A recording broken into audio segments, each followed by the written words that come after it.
Welcome to the Informed Pregnancy and Parenting Podcast. I'm your host, Dr. Elliot Berlin, and you have tuned into part 2 of a before and after journey.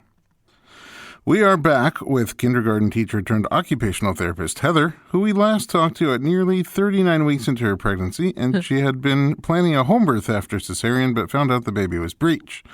Her doctor offered only one option, which was scheduled cesarean before her due date, and then she interviewed a couple of other doctors who offered the option for vaginal breech birth and talked about how she really loved one of those docs and decided to go with him, and then gushed endlessly about how awesome he is.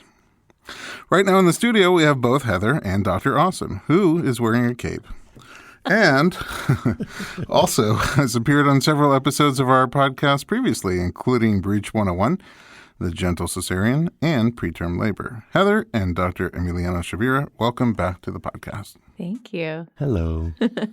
All right, so seriously, last time we left you, just to recap a teeny bit, you wanted to have like this all-natural birth with your first baby, and then you had a Funic presentation. Just remind us what that is. The cord's in front of the baby's face looking like it could prolapse if I went into labor. So the ultrasound picked that up at 36 weeks. She was head down, but the cord was... She was head down, but the cord was in not a good place? Yeah, it was covering my cervix. And so, Doc, is there any way to deliver that safely vaginally? Probably not. And that's what your doctor said also. Based on the fact also he saw she was pressed against it, so there wasn't like room that it looked like it was going to float away again, the cord. It looked like it was wedged. So, yeah, and that's a very unusual circumstance. We really see very few Funic presentations. And I think probably the explanation is her placenta is somewhere down in the lower half of the uterus, and the cord is attached to the placenta somewhere low down on the placenta. So the cord is actually attached somewhere down in the lower end of the uterus, and that's why it's just all kind of bunching up down there. And it's not going to move anywhere. Yeah, unlikely. Okay, so you had the option. Your docs really wanted you not to go into labor at all costs. They were wanting to induce you as early as 36 weeks. Yeah, the OB said, I've never seen this before. I want to refer you to somebody. So I went to see an MFM, and he goes, can you have a C-section today? Oh, wow. And I said, I have finals in a week. And he said, you can't go that long. He goes, I can give you till Tuesday. That was a Friday. So And your OB had been your gynecologist since you were 12. Yeah. And so practicing for a long time. Yes. And said, I've never seen this before. And his partner who delivered me, who's practicing even longer, had never seen it before. Wow. It's like 0.06%. Right. That's a really tiny percent. It's like a joke my husband and I have about our luck with things. Good medical luck risk? Yeah. Whenever they say, oh, it's really unlikely to happen. Okay. So you had a cesarean birth with that one. And also the way you described your cesarean birth was very you, too. Like you wanted to be aware of everything. You couldn't feel a thing. You wanted to see it. They wouldn't let you see it. And your husband was standing by your shoulder calling the shots. Now they're cutting through this layer. And you just wanted to know as much as possible. And I wanted to see my baby. I heard her crying for a long time without actually seeing her. That was really hard. Right, I wanted they took her away from you to the other side of the room. Yeah, I didn't get that gentle C-section they talk about where they put the baby on you right away. They just, quickly take her, and that was hard. We have talked about gentle cesarean with Dr. Shavira. There's a whole episode, in case you're curious at home. And then, so you said, okay, vaginal birth after cesarean. And even that wasn't an easy decision for you. You went back and forth about the risks and the benefits of doing a VBAC, and somehow you landed on the fact that you are going to do it, and you're not going to do it at the hospital. You're going to do it at home, at a birthing center with a midwife. It's all coming back to me now. Yeah. And your husband, who doesn't like change, you kind of had to talk him through each of those steps. I want to do the VBAC and I want to do it at a birthing center. And he came on board. He did. Your Bradley husband coach. And then just when everybody was on board with the exciting new plan, breech baby. Yes. Frank breech baby. Yeah. And you did everything. You stood upside down on your head. You did the chiropractic acupuncture massage, burned the funky stuff at your toes. Yep. Spent a ton of money. Lots of money. Talked to my baby. Said, invited my baby to turn, all kinds of stuff. And an ECV we tried too. You tried the external version? Nothing. That baby did not want to turn. Mm-mm. So usually when, there's a whole bunch of obstetricians in this town who will support vaginal birth after cesarean. Mm-hmm. Very few who support vaginal breech delivery. What we didn't know at that time is, would anybody support a vaginal breech after cesarean? Mm-hmm. Or a vaginal breech birth after cesarean? A back? I don't know what you call it. Yeah, my OB, he was totally on board for the VBAC. Right. And then... Was he on board for the home VBAC? I didn't. He didn't know. No, I didn't. I every time I had an appointment, because I was still going to him for my checkups and stuff, and I was like, I'm gonna tell him, and then I just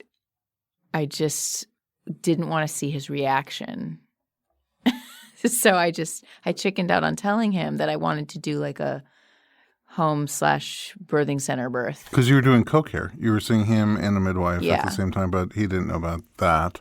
And you were going to tell him in your defense. You just never got a chance because he first told you breech baby. Yeah. And he said, no way, we're not he said no ECV. He was so kind about it. No, I'm not saying in a bad way. Okay, I'm just saying from his comfort zone. Yeah. His clinical opinion was we shouldn't do an ECV because of your previous cesarean.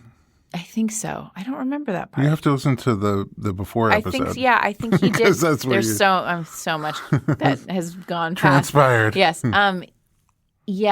Because of the scar, the previous C-section.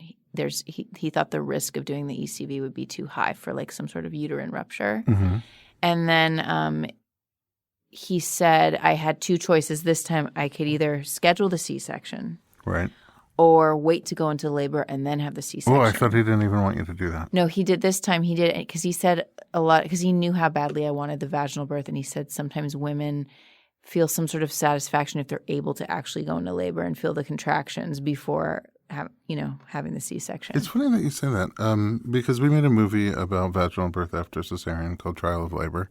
And in doing interviews before and after that film with people who were on the VBAC journey, on their own VBAC journey, I originally, in my mind, never having given birth, I thought that if you'd like to go for a trial of labor after cesarean, the three, let's say, most common options would be that you labor and then give birth vaginally, or that you labor and end up having a cesarean anyway, or that you don't even try, you just go for the scheduled repeat cesarean. And I thought the order of preference would be for most women, if they're entertaining VBAC, would be that they labor and give birth vaginally, and if not, that they just schedule a cesarean. And the worst case scenario is that you labor and then have a cesarean anyway. But here's something interesting that and it's not a very big group of women, but it's a significant number. All of the women who had labor with their first baby and then a cesarean, and then just scheduled the cesarean the second time around with no labor, all of the women that we interviewed did mention that it was really odd not to have labor and that they sort of wish they had the opportunity in retrospect to have some labor, maybe not even a lot, just some labor before the baby was born. I get that. That makes sense to me. And that's what your doctor was touching on, that even if you end up having a cesarean because the baby's breached, that maybe you would want to labor first a little bit. Yeah. Is it, and there's different clinical opinions on everything, but Dr. Shavira, if obviously in your case you didn't feel like having had a previous cesarean rules out automatically doing an external version. Yeah. So I think this notion that if you do an external cephalic version that puts the mom at risk of tearing the scar open that's on the uterus, theoretically that must be possible. However, there are studies on this. Oh, really?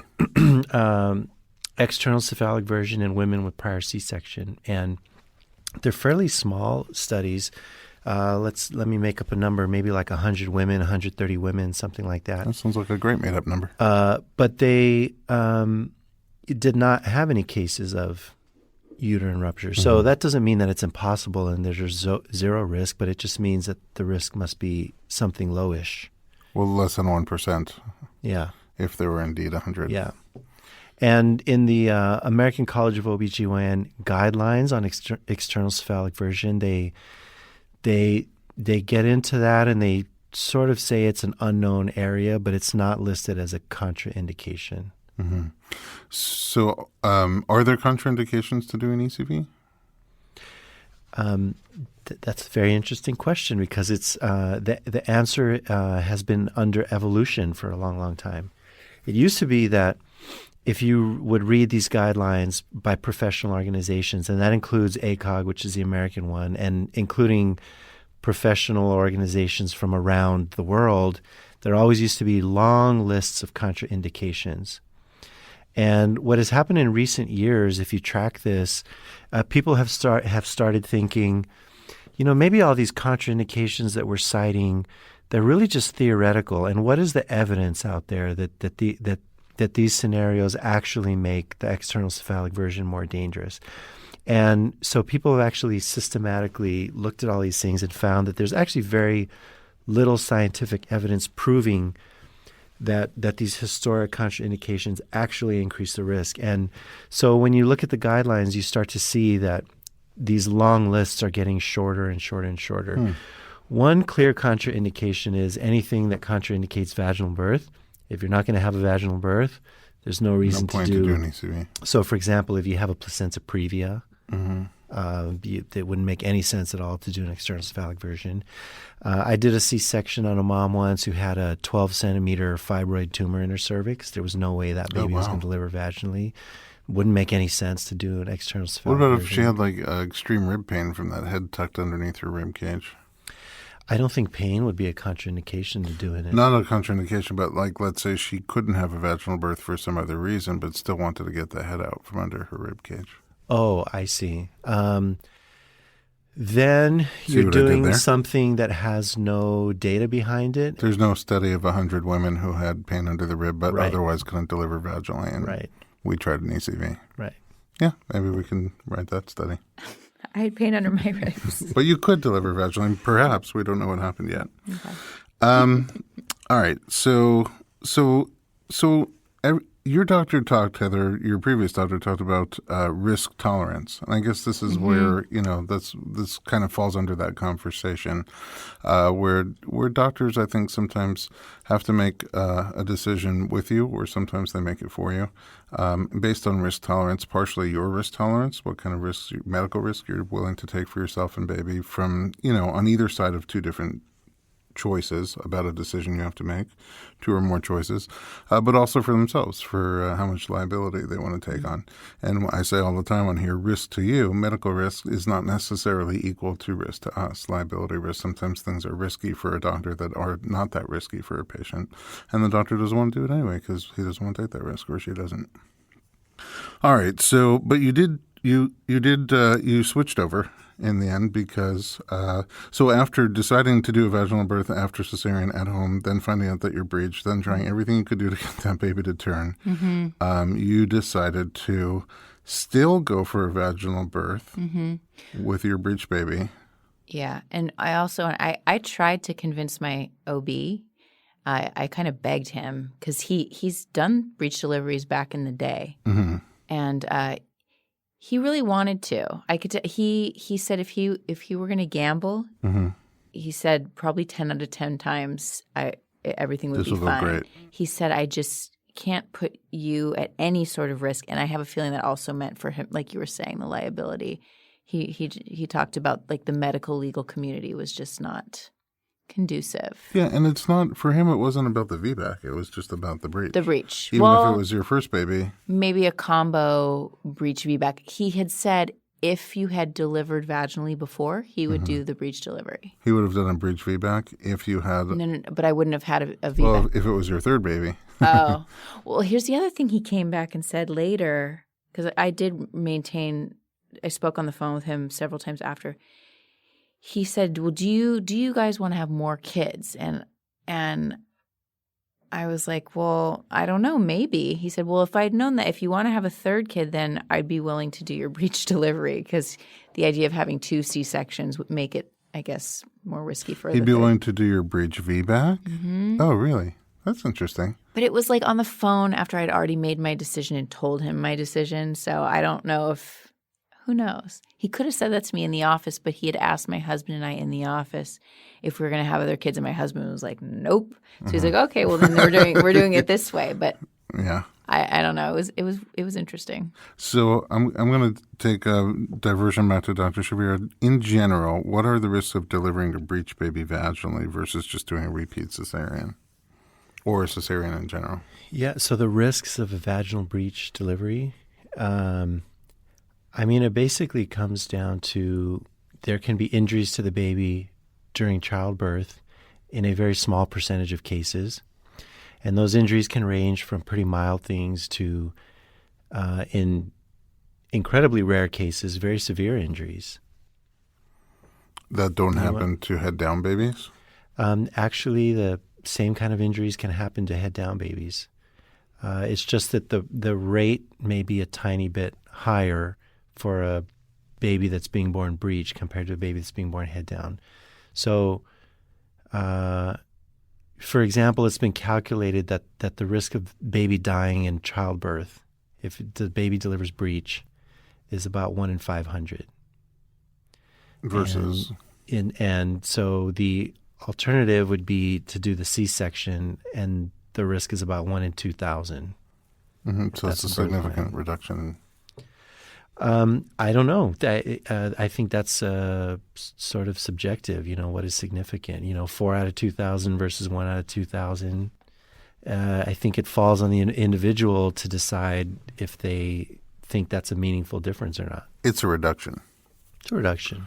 That comes potentially with other costs. Even like Heather was saying, if she's going to have more children, then the next pregnancy can easily be more complicated because of the previous cesarean or previous 2 cesareans. Right. Are there ways to minimize those risks? Are there some pregnancies that are more likely to experience those risks with a vaginal birth than other ones? Yeah. So there are lots of ways to reduce the risk. One is to ensure that you're delivering with an experienced provider. So I think in Heather's story where she's talking about a practitioner who has been trained in breech birth and has done breech birth, that's a reasonable idea to entertain. When I talk to women who are really wanting to do a vaginal breech birth, one of the things I say is that let's just imagine you end up in some hospital somewhere and you encounter a physician who maybe they're younger, maybe they've never done a breech birth. I really would not recommend trying it with somebody who doesn't know what they're doing. Mm-hmm. I think that's definitely that makes sense. Makes it a much more risky proposition.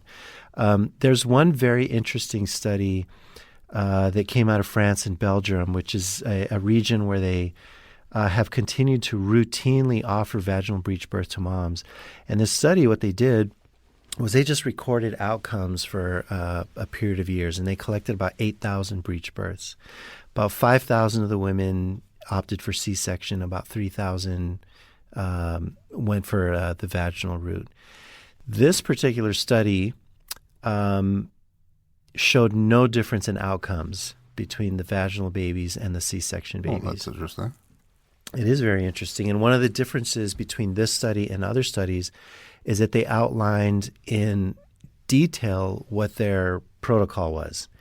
So a lot of the breech birth outcome studies, you kind of have no idea who was doing the delivery, what techniques they were using, what their criteria were. You sort of don't know. Mm-hmm. This study is different because they outlined that, and so there were certain birth weight criteria, like something between 2,500 grams and 4,000 grams. Which is 2.5 kilos to 4 kilos. The babies were at term. It was either a frank breech or a complete breech presentation. So the butt was down. Yeah, and they utilized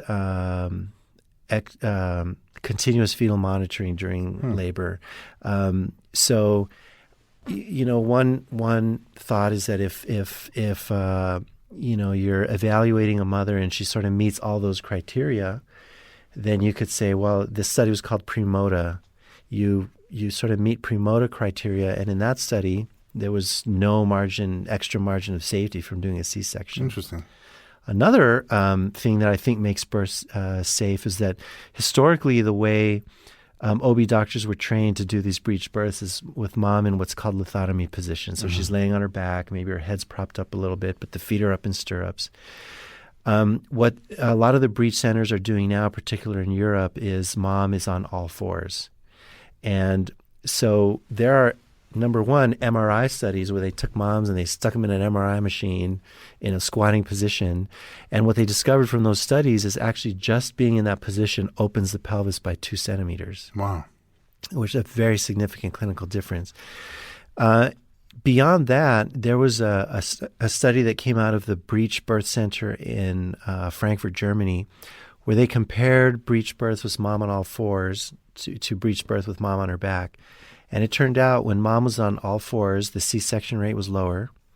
The maternal injury rate was lower, so big vaginal tears and so forth. You got less of those if mom was on all fours. The need to do special maneuvers to get the baby out was lower percentage if mom was on all fours. And the fetal injury rate was lower if mom was on all fours. So I think maternal positioning is another thing that can be done to make the breech birth safer. When Heather came to you and she had both the desire to do a VBAC and to deliver her breech baby vaginally, do those two separate issues compound each other? In my mind, no. They're two separate issues. And we spent a lot of time talking about VBAC. And then we spent a lot of time talking about breech. But I don't really know in any way that one affects the other. Okay. So at the end of the day, you decided to go forward. You both decided to go forward with each other. Mm-hmm. And, in my mind, I'm only picturing for your poor husband who doesn't like change, how it must have been to switch doctors, now not do a out-of-hospital birth, but go back and do a hospital birth to deliver a breech baby vaginally, and then also not even your OB and hospital, but a new OB in a new hospital. That was hard for him. Yeah. Yeah, I imagine it's hard. But you did say in the last episode, like, he doesn't love change, but at the end of the day, he likes when you just say, this is what we're going to do. Yeah. He comes around that way. Yeah. Is that how it went down? Yeah. Well, I don't tend to say this is what we're going to do, but I will say I really want this. And then he comes around to it. Yeah. And he usually pretty much with most things will say, okay, I'll support you. And I know it may be in his mind he's maybe having some conflict, but he won't tell me about that. Well, even you were having some conflict. Oh, yeah. Towards the very end. All right, we're going to take a little break. Last time I saw you, you were literally, I think, 38 or 39 weeks. Mm-hmm. And even like before the podcast, I was getting text messages like, having some contractions, not sure what's going to happen. Maybe I'll see you tonight, maybe I won't. But then we got through our interview, and then some more time went by. Let's take a little quick break, a little commercial break, and we're going to come right back with Heather and Dr. Shavira and find out how your birth went.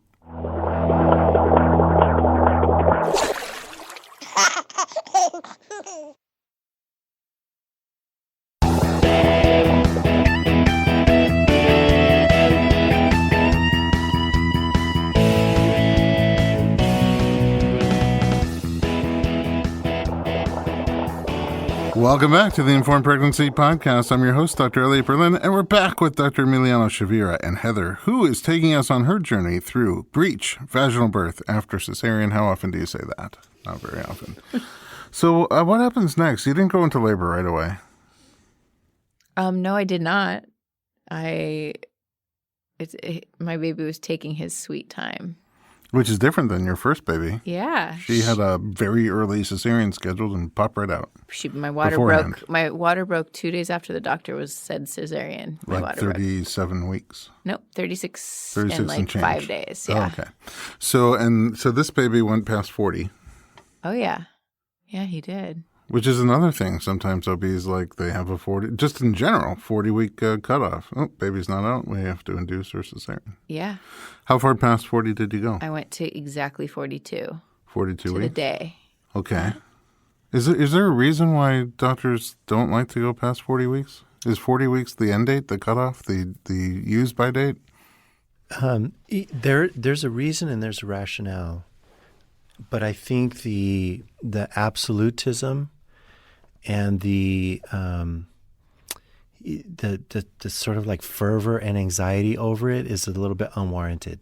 It's out of proportion to really what the issue is. So the issue is in the last weeks of pregnancy, every once in a while, all of us who take care of pregnant women see this happen. The baby just suddenly passes away in utero. Mm-hmm.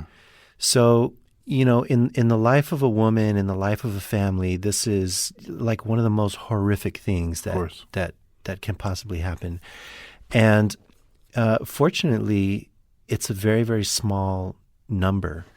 It is clear that as you start to get up to the due date and then past the due date, the risk of this event starts going up. But when you look at it numerically, the best studies on this say that if you're at about 40 weeks, it may be something like 0.5 per thousand. So that's going to be 1 out of 2,000 babies. And when you hit 42 weeks, that number has gone up to like a couple out of 1,000. Mm-hmm. So it is, the risk definitely goes up. That's pretty clear. Nobody debates that. But the magnitude of this risk is pretty small. So are there benefits to continuing to go?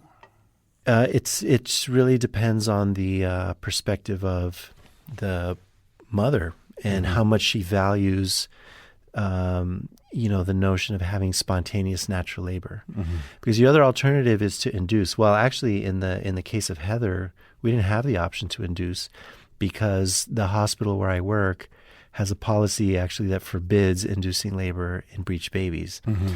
It's something that... What about VBACs? That to me, with VBACs, it's okay. They induce VBACs?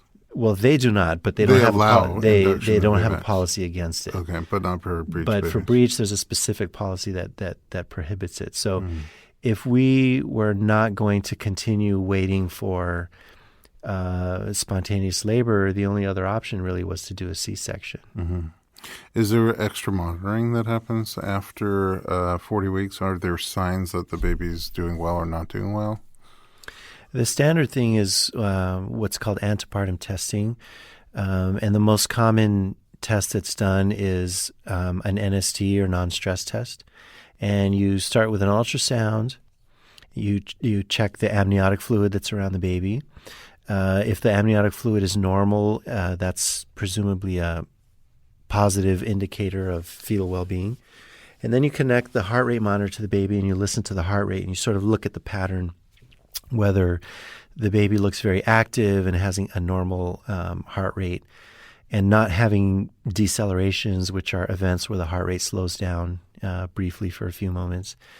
So if the NST is normal, there are some older studies that have cited statistically your chances of having a fetal death in the next week is about 1 out of 1,000 if you've got a normal NST. Mm-hmm. So it's a reassuring finding, and it's pretty standard when you're what's called a late-term pregnancy, which means after 41 weeks, to start NSTs, and that's usually done twice weekly. Is that what you guys did? Mm-hmm.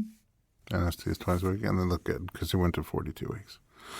Can you ever go past 42 weeks? Sure. Most pregnancies, that will not happen. There's very, very few women who are still pregnant by the time you hit 42 weeks. So Heather's just a superstar in that way. But sure, I mean, I've heard women tell me that they went to 44 weeks. Now, when I hear a story like that, I kind of think that maybe their calculation of their dates were off. Mm-hmm. It's hard for me to imagine that's possible. In my practice, the most I've seen is 42.5. Yeah. 42 weeks and 5 days. Hmm. And in fact, it was a woman from Israel who she had 2 babies in Israel also after 42 weeks, 42.3, 42.4. And then here her doctor said, no, we have to induce you at 42 weeks. And so she just scheduled the induction, but she's got like this tough Israeli, attitude. She knew she wasn't going to show up for it. And she just waited a few more days, and at 42.5, she went into labor. And also, she and her sister were born past 42 weeks. It's almost like the oven in that family is set to like 325 instead of 350. Sure. I was breech and went past the due date, and my mom had a scheduled C-section. Right. We have the breech. We were both breech. That's why we get along so well. Yes. Were you breech? I was breech. You were? You were? I was born breech. I was born breech. Oh, And my Heather was born gosh. breech. It's a fact. Hold on, one more time. We just have to- If you can only see what was happening now. Okay. So what happens at 42 weeks? Oh, my gosh. Man, I could barely walk those last few days. And at 8:30 in the morning on day 42, or it was 42-1 or something, I started – and mind you, weeks prior, I was sure I was going into labor. I told you I was feeling things, and I probably was feeling things, but, man, it took long. And so this morning, like 8:30 in the morning, I started feeling some things that were regularly happening. And I'm like, oh, my gosh, I think this is it. And it progressed pretty quickly. And I called Dr. Shavera, and he's like, well, we'll wait and see. And, it could be, but it might not be. Mm-hmm. And I have just a quick question. Had you been checking your cervix up until then? So I continued to see the midwife because she wanted to serve as my doula monitrice. Monitrice, yeah. But she had checked me once and said I was not dilated at all. And that was something I brought to Dr. Tavera also about should he check me to see if I was dilated. Mm-hmm. And you said, do you remember? I don't remember, but I probably discouraged it and thought that it just wasn't that important. Yes. But it doesn't tell you very much. And right. It doesn't really have any predictive power. And that it could create anxiety if I wanted to be dilated and I wasn't. And introduce bacteria for no reason whatsoever. Yeah. Okay, so you didn't know for sure. No. Okay. And so how did things go after your... So I waited a couple hours. I talked on the phone with a couple people. And you're feeling contractions? Is that what's really happening? Mild, but they were regular, and they started to speed up. And so I called the midwife, or my doula, and she came over at around 11. In the morning? In the morning. So things started at 8:30. She came over about, I think it was like 10:30 or 11. She checked me, and I was 3 centimeters. Oh, wow. And I just – things were getting intense. And then at around 11:30, 11:45, she'd not been there long. She told my husband, I think we should go. She goes, you don't want to be, at your pushing stage in the car for your breech birth. Breech feedback? Yeah, for your breech feedback, exactly. Breech car feedback? Yeah. Sponsored by Hyundai. Yeah. How far were you from the hospital, from where you live? We got there pretty fast. I actually kept a blindfold on because I didn't want to see traffic. I do that when I'm driving on the 10 freeway too. I think we got there in 15. There's no traffic. Oh, at wow. that time. That's really fast. Well, it was like noon, Yeah. So we made it pretty quickly. And what happens at the hospital?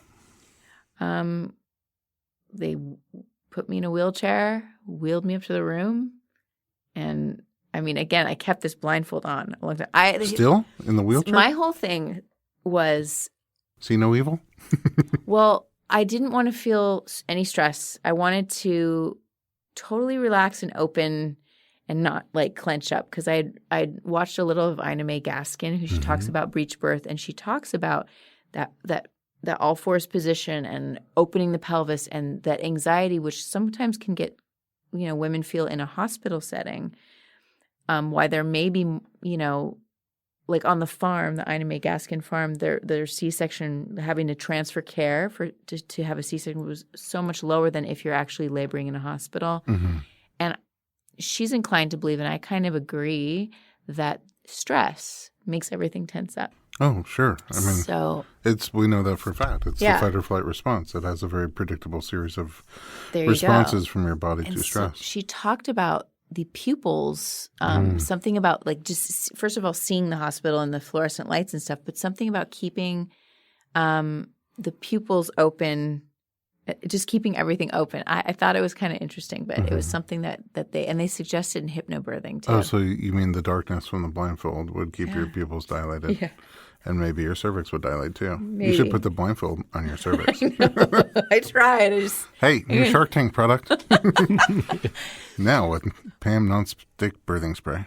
I think you were in the room when they came up to they send anesthesia, even though I didn't want anesthesia, they still protocol. They send the anesthesiologist up to give you the just in case. And I was very much. You wanted to feel it. I wanted to feel it, but I also I told everyone that came up to give me the protocol spiel. I declined to hear it because I'm in labor. You didn't want to hear it. Okay. I'm in pain, and to hear things about. Do you understand that your fetus risk of death? You have a risk of death. Who wants to hear that when they're in labor? So you needed the earmuffs to go with the eye mask. Yes, I needed it all. I didn't want to hear any of it. Okay, just pause for 1 second. Doc, at that hospital, is there anyone else who delivers breech? Yes, as a matter of fact. There is. So did they see it once in a while? Are they nervous about it? The nurses, I mean. There was every response from the whole spectrum. So there. To Heather specifically, or because you do other breaches there? And VBACs? No, actually, we went to a specific hospital where I don't do breaches. Oh, okay. And so it's unfamiliar there, and but there are physicians on staff who are experienced providers who have done breaches, who are not fearful of it, who offer it to other patients who walk in the door in labor breech. So there is some experience with it. On the other hand, in obstetrics in general, it's just such an uncommonly witnessed event that you have a huge number of people who've never seen a breech birth. Maybe their only experience with it is they've heard some horror story about it. And there's just a lot of fear. And when a birth like this happens, pretty much everybody in the hospital finds out about it.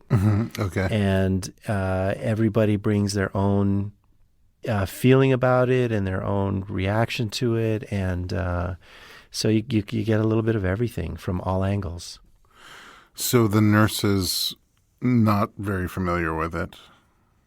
Well, the nurses who are working with me have worked with me at another hospital, actually. Oh, I see. And they were okay. They were comfortable. And, I think, in the room we were able to create a very serene and peaceful environment. I think the biggest fracture of that was from the anesthesiology department that wanted to come in and do their spiel. And, I'm in a kind of a difficult position because I'm trying to function as a sort of gatekeeper and keep all of the chaos and the noise outside the room so that inside it's peaceful and quiet and Heather can just do her thing.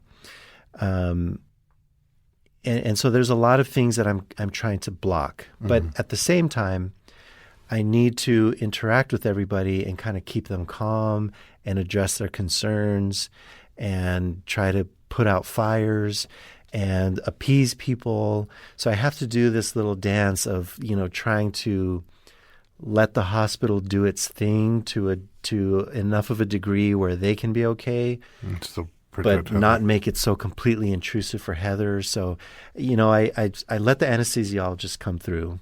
And Heather kind of took over and just stopped that process and sent him back out. Did they want to do anesthesia because it was a breech, or they just like to do it? No, there were two. There was anesthesiologist, and then there was a guy about maybe just the OR in general. I don't remember, but the female, the woman who was the anesthesiologist, she was lovely. She was very I hope you never have to see me again. I know what your plan is, but I'm just letting you know in case. Yeah. I'm here. if you need, but there's a certain point you can't turn back. I remember that. And then when she went on, I think she even asked me if I wanted to hear the rest, like if I wanted to hear the risks. And I said, no, I'm fine. And she was really gracious and lovely. And then a young guy, the second one, who came in for some other sort of OR in case I need it was in case of something. He just ran off the list of, it's not his fault, but he just went down the list. You might die, your baby might die, your husband might die. Exactly. Might die. Everyone's going to die. Right. It's, and that's where I just kind of cut him off. And I was like, I can't hear this. Yeah. I decline. Yeah. So, the thing about anesthesiologists is they are absolutely incredible physicians. Mm-hmm. Very often they're the most knowledgeable person in the room when you're in the OR. Mm-hmm. And they're very meticulous about safety protocols. And if you think about, we have this problem in the administration of medical care. There's all these medical errors everywhere. The group of practitioners that have the lowest rate of errors is anesthesiologists. Interesting. They're incredibly, meticulous about what they do.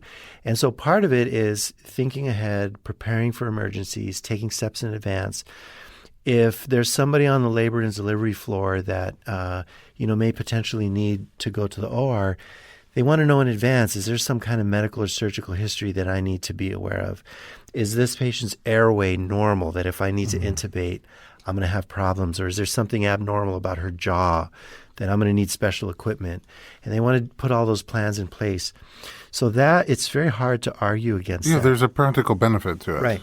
So, but the thing that that would be ideal is if this could be done in advance. A couple of months ago. So that when you're in labor, you can just labor and not have to deal with this stuff because it's harmful for the labor process to be doing it at that time. We just don't have systems in place to handle it the way we should. Right, but ideally that's the best. You get the best of both worlds. They have all the data they need for safe delivery of anesthesia should you need it, and then you don't have to be dealing with that while you're in labor. Yeah. Right. So how do things progress after that?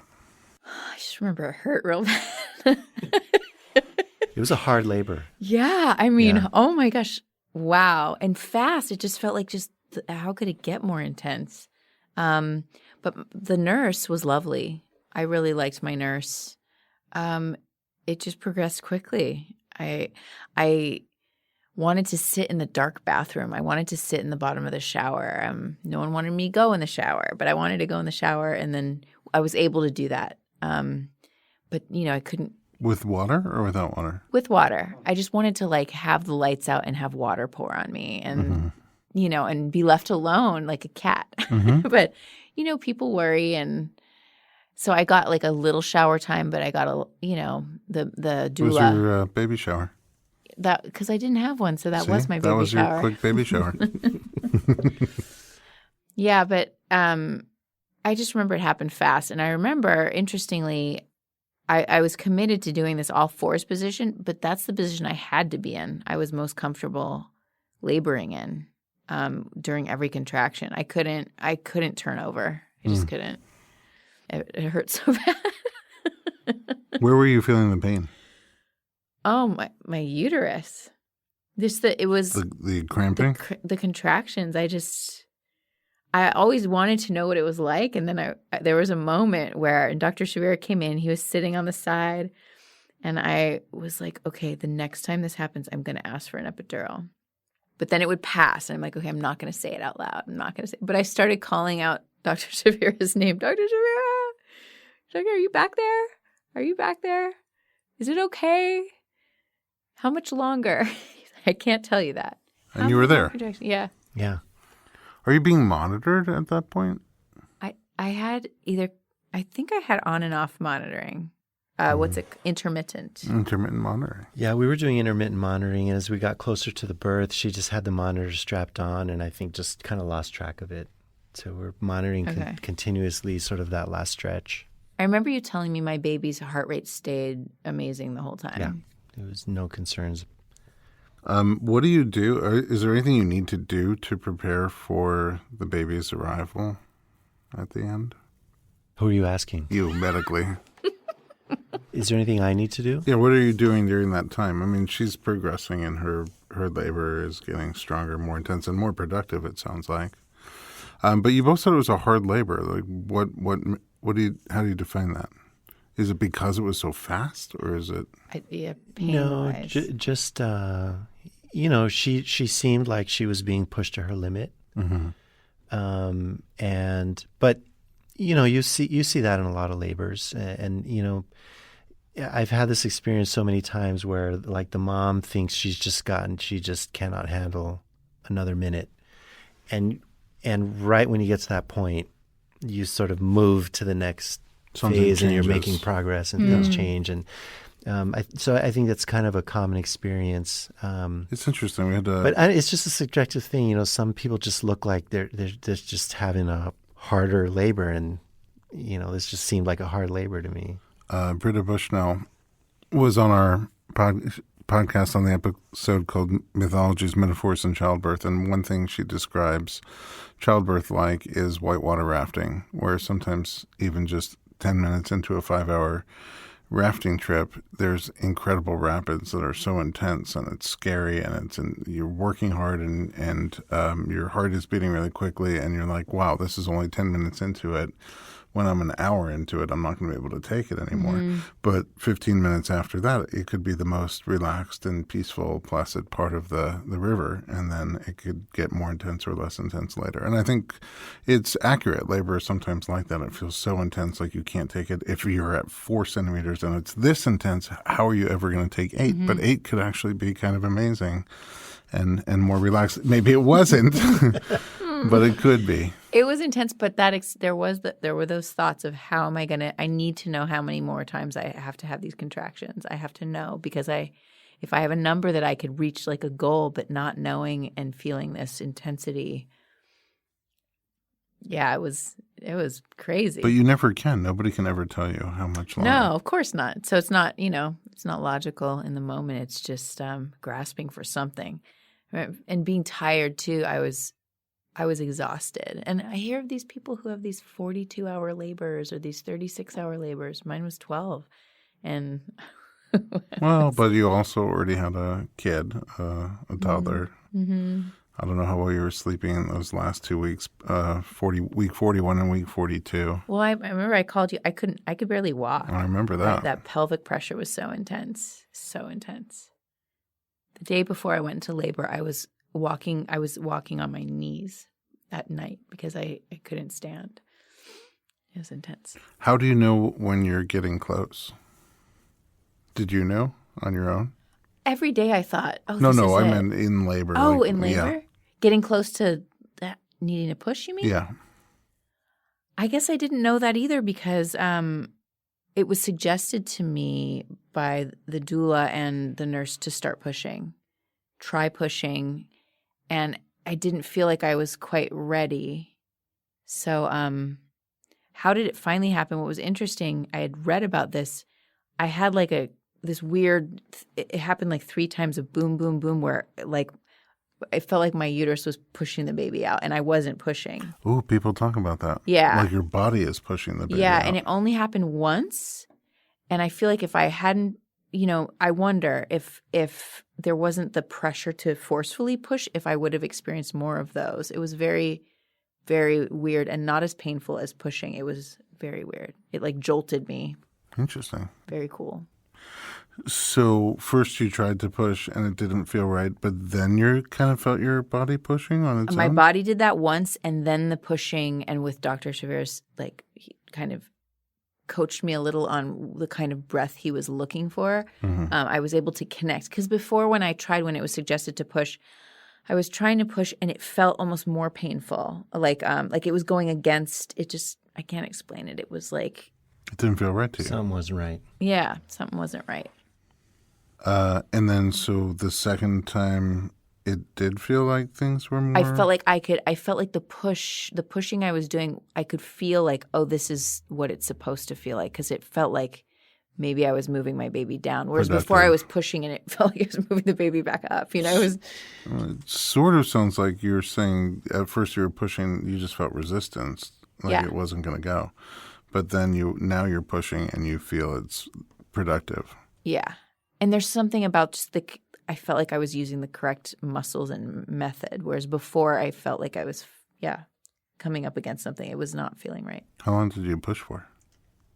It was a little over an hour, I think, as I remember. Was that typical? Yeah. You're typical. You know, in no way is Heather typical. You know, my recollection. So first of all, my recollection of this whole thing.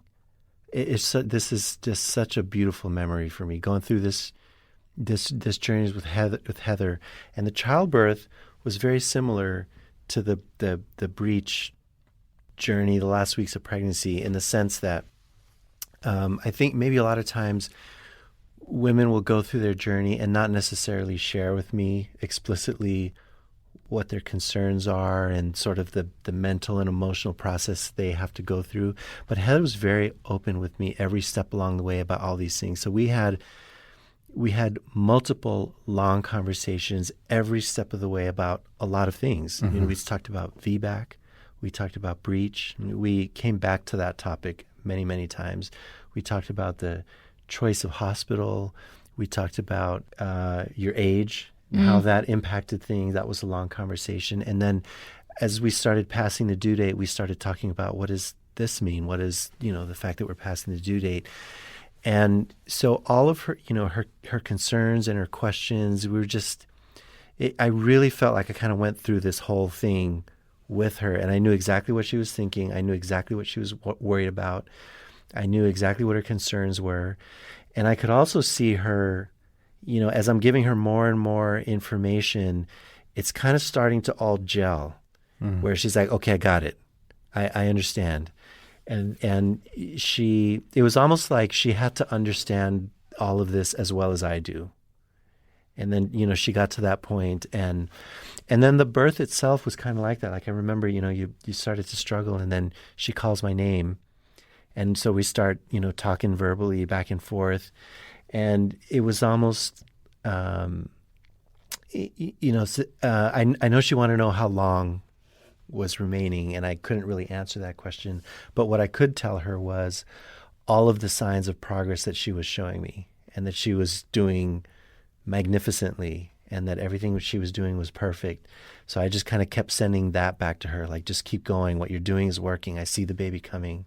And so, I mean, for me, I just feel like we went through every single step of this process together, and it was incredible. It's amazing. I have a question for both of you. For you, Heather, when you're pushing, is any part of that feel relieving to you, or different than the labor part where you couldn't do anything? I thought the contractions were harder than the pushing. I mean, I was concerned about, like, that the baby coming through was really going to hurt. I thought the contractions, if I had to pick, the contractions hurt more than that baby actually going through. So the final stages were better for you than getting to laboring up to 10 centimeters. Yeah. Which is what a lot of people say. Yeah. Doc, when an hour of pushing is happening, there is progress coming, but it's a breech baby, because normally we see that little head come out, then it gets a little closer, then it goes back in, comes out. Is all that happening now with just the baby's bottom? Yep. And his balls. Did you come in ball first? Did he come? Yeah, my husband Is that the first thing that came out? My husband said it's Franken beans. Well, the bum, and then, the testicles, and then the penis come out. Yeah. I wish I could have seen it.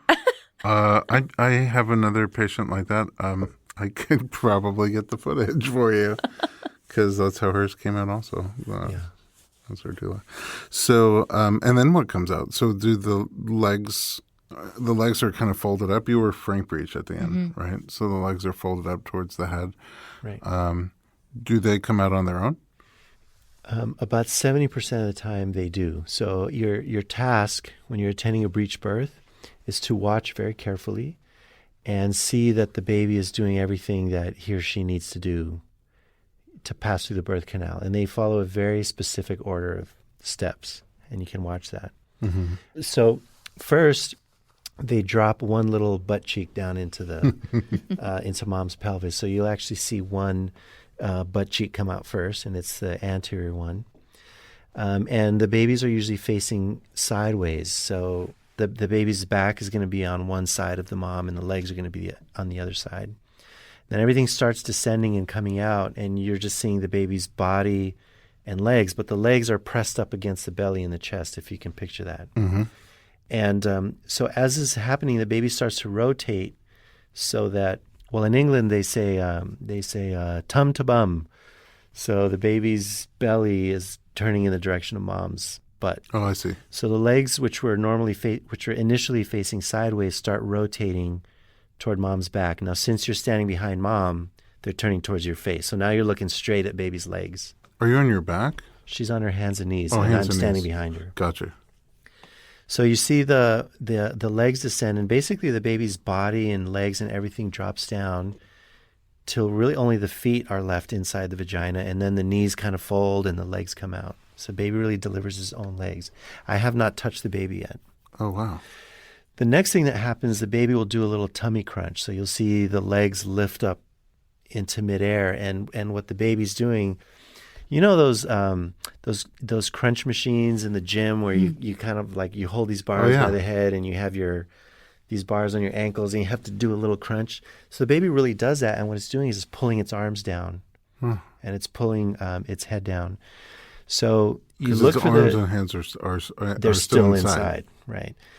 You also take a look at the baby's chest, and what you'll see, if the baby's arms are in front of the head, which is, you really hope that's the case, as opposed to the arms wrapped around behind the head, which is going to make the birth more complicated. If the baby's arms are in front of the head, you see this crease in the middle of the chest. And that tells you that the arms are in the right position. You expect the arms to come out in the next few seconds. Okay.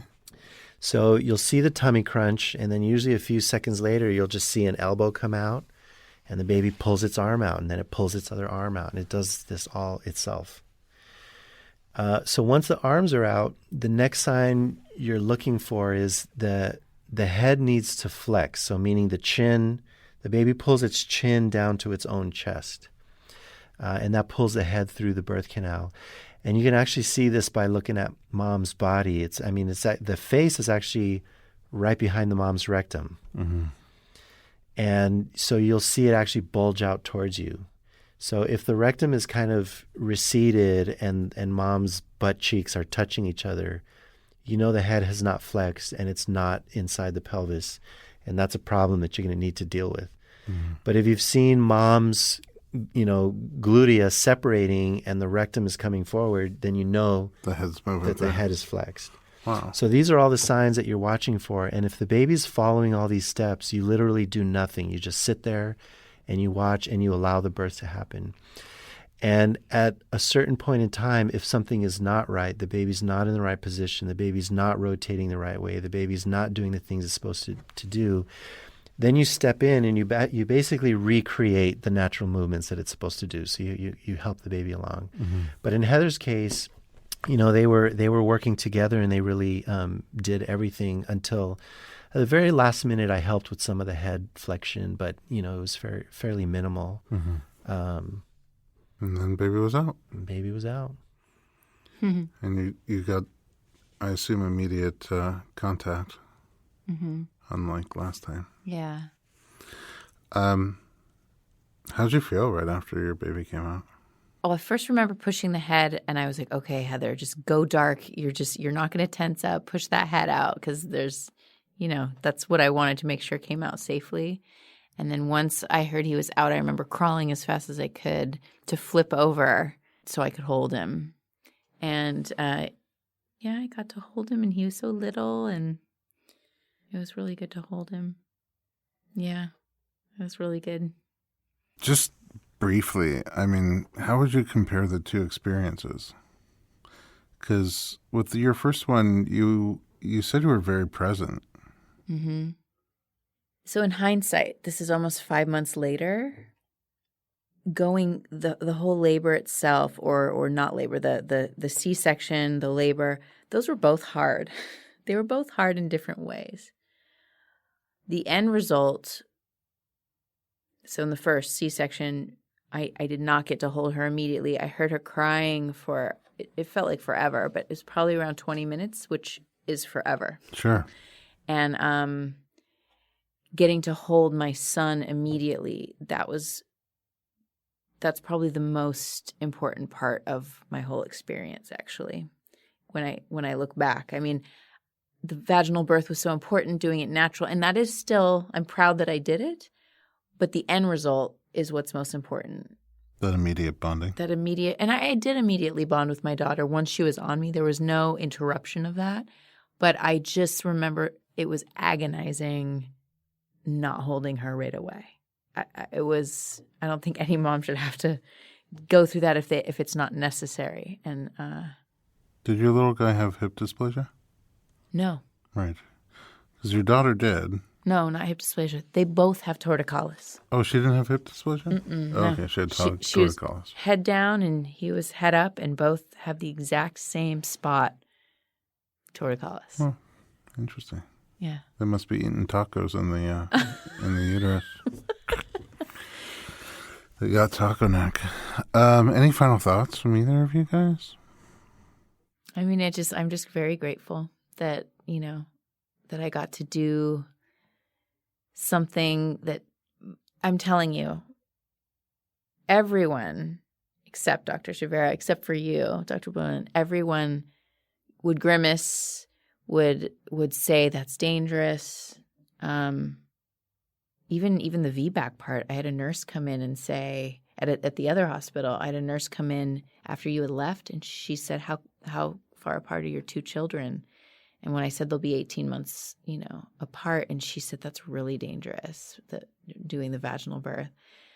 When I had an ultrasound and I was, 41 weeks, the person doing the ultrasound, I just could see her face like making that, ooh, when was your due date? And then forget about saying you're going to do a breech vaginal. It was, but Dr. Shavera said, I'll never forget this. I have no doubt about you. And that was hearing someone say that when there's so much doubt is very, very powerful. So I'll never forget that. Mm. When you said, I have 100% faith in you, I have no doubt that this is going to be a successful birth. I mean, I love to watch somebody find their options, explore their options, and make a decision together with their providers. So, I don't have a choice for you. Even when we talked last time, if I was in your same exact shoes, and my wife was saying, "What should we do?" I don't know what I would have picked. Yeah, it's just such a personal choice. But I think a lot of women who just had a cesarean and want to have a vaginal birth don't have that choice. I think a lot of women who have a breech baby and want to deliver vaginally don't have that choice. A lot of women who go past their due date or all the way up to 42 weeks don't have that choice. A lot of women get aged out now from vaginal birth and wouldn't have had that choice. And even, I have to throw one more at you. I have a young cousin who had her third baby. The baby was breech. They were going to schedule a C-section, and I wanted to share my experience with her.